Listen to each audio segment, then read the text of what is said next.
Last night, we had the bi-weekly update for Jujutsu Kaisen Phantom Parade released on the global side of the game, and there is actually some massive news we need to discuss. So first off, we have a 24-hour limited SSR guaranteed 10 free gacha. Now, SSR guaranteed and 10 free being the key words. So for 3 days, June 6th, 7th, and 8th, you will be able to log in, do a free multi, and get a guaranteed SSR. This is absolutely amazing. It will reset each day, so make sure you are logging in to claim those 3 free SSR characters. Additionally, June 6th, we are going to be getting 3,000 free cubes, which is just a nice little addition. I know 3,000 cubes may not go a long way, but when it comes to Sukuna coming up as a character, every single cube counts. Additionally, June 6th through June 19th, if you log in, you will be able to get this recollection right here as well. And then furthermore on the update, Sukuna has been pushed back a little bit. He's going to be coming out on June 1st at 3 p.m. and it's going to go until June 19th, 2:59 p.m. And so Sukuna is literally one of the best characters in the game, if not the best. Actually, he may just be the best character in the game besides like domain expansion Gojo.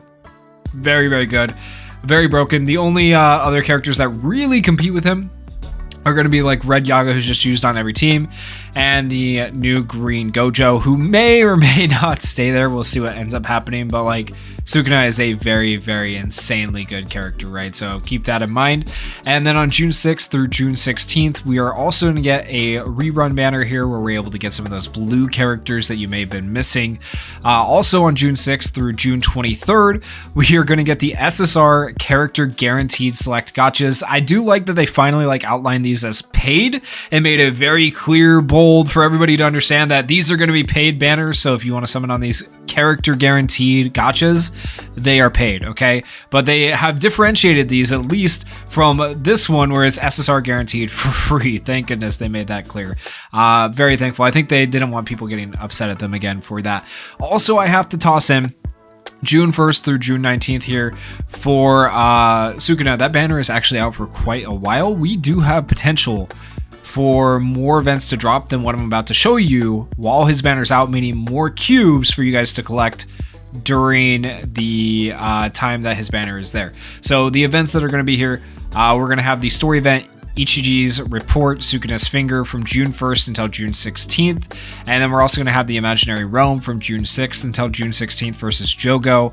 Lots of cubes to be had there. We're also going to have the Cursed Corpse Explorers Exploration event from June 6th till June 12th. So lots of cubes to be coming your way. Make sure you guys are grinding out these events when you're able. Make sure you're logging in. That way you get the free cubes available to you. That way you're also able to get the free SSR characters and the free recollection.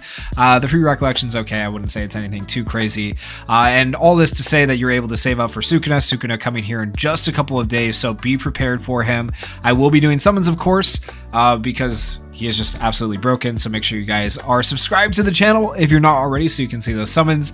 And then last but not least, I wanted to really quickly go over Sukuna's kits. And like, I'm not even going to do a pass or pull video, right? Like I'm going to include it in this video.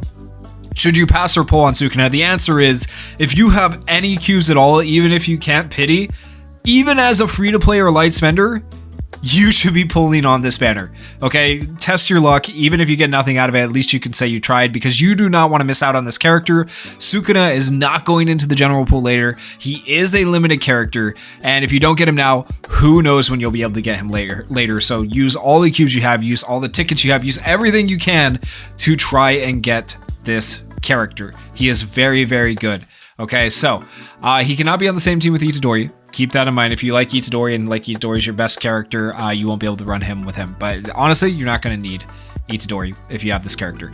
So skill 1, Know Your Place, deals 130% ranged jujutsu damage to the selected enemy, fills own ultimate gauge by 100, inflicts 1 stack of 20% continuous jujutsu damage or laceration for 3 turns. This is actually really nice because he has kind of a big ultimate gauge. It lets him fill it up much quicker. And then if you have skill restriction status active, you cannot use this skill. Skill restriction status happens after he uses his ultimate, his domain expansion. so keep that in mind. At level 10, the percentage just goes up. Nothing else really changes with this skill. His skill 2 is called Show Me, deals 235% melee taijutsu damage to the selected enemy for 3 hits, medium chance of performing a critical hit. Increases own critical hit rate by 30% for 3 turns, increases own critical hit damage by 50% for 3 turns. So this is a really good self-buffing skill. So typically you want to use like skill 1 up until you're close to getting your ultimate, and then start using skill 2 before you use your ultimate. That way you're able to buff yourself a little bit before the ultimate and get some extra damage. If skill restriction status is active, changes skill effect to curse energy cost 0 now, and increases own damage dealt by 50% for 1 time. The higher your own curse energy is when the skill is activated, the greater the damage increase, up to 150% at 115 curse energy. Deals 300% melee taijutsu damage to the selected enemy for 3 hits. Increases the selected enemy's damage received by 30% for 3 turns. This is actually just really insane and really good. Skill 3, Unseen Slash, deals 160% ranged jujutsu damage to the selected enemy, inflicts 2 stacks of 20% continuous jujutsu damage laceration for 3 turns. If own cursed energy is 40 or more, changes skill effect where your cursed energy now costs 40, deals 320% ranged jujutsu damage to the selected enemy, inflicts 2 stacks of 40% continuous jujutsu damage, so it goes from 20% to 40% laceration for 3 turns. And then if your own cursed energy is 90 or more, changes skill effect to where it deals 800% ranged jujutsu damage to the selected enemy, inflicts 3 stacks of 50% continuous jujutsu damage laceration for 3 turns. Very, very good. If skill restriction status is active, skill cannot be used, right? The laceration is insanely good and lets you just melt opponents. Like, typing doesn't matter, laceration will still do insane amounts of damage. That's why Sukuna is so good. And then his ultimate is Domain Expansion, Malevolent Shrine, grants sure hit effect to self, nullifies attack nullification status, deals 1120% ranged jujutsu damage to all enemies for 8 hits. That's actually really good. Goes up to 1684%. If you get it to level 10, inflicts 4 stacks of 50% continuous jujutsu damage laceration for 4 turns as well. So you're stacking this laceration, plus you can stack this laceration, plus you can give yourself extra damage on the skill 2, like all really good stuff, right? And then this activates skill restriction status for 2 times when you use this, cannot charge on ultimate skill gauge for 3 turns, increases maximum amount of curse energy by 100 for 6 turns, recovers own curse energy by 200. Really solid effects. And then he does have some additional auto skills. The auto skills are also very good. So the first auto skill is Reverse Curse Technique. At the start of a turn, recovers own HP based on frequency of hit received. If a skill can hit multiple times, it still counts as 1 hit received. If no hit received, recovers own HP by 6500. It's a 20% chance. If you get 1 hit, it's a 50% chance.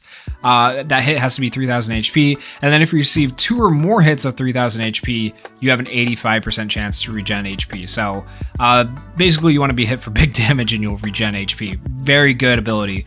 And the noise you're hearing in the background is my baby girl. So I apologize if that's loud. I don't know until after I go and edit the recording, but we'll see.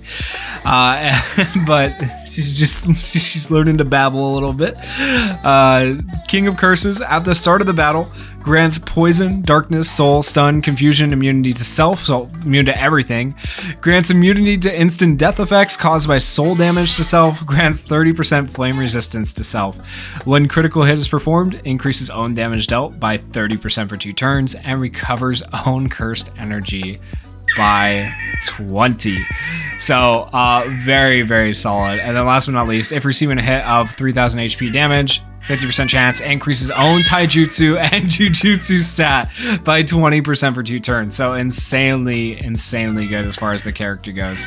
But yeah, absolutely pull for this character. Do not miss out on him. Use everything you have. Do not be afraid to use your cubes, guys. And let me know how your summons go when the banner does come out. Thank you guys so much for watching. If you did enjoy the video, please consider going down there, hitting that like button, hitting that subscribe button, and peace.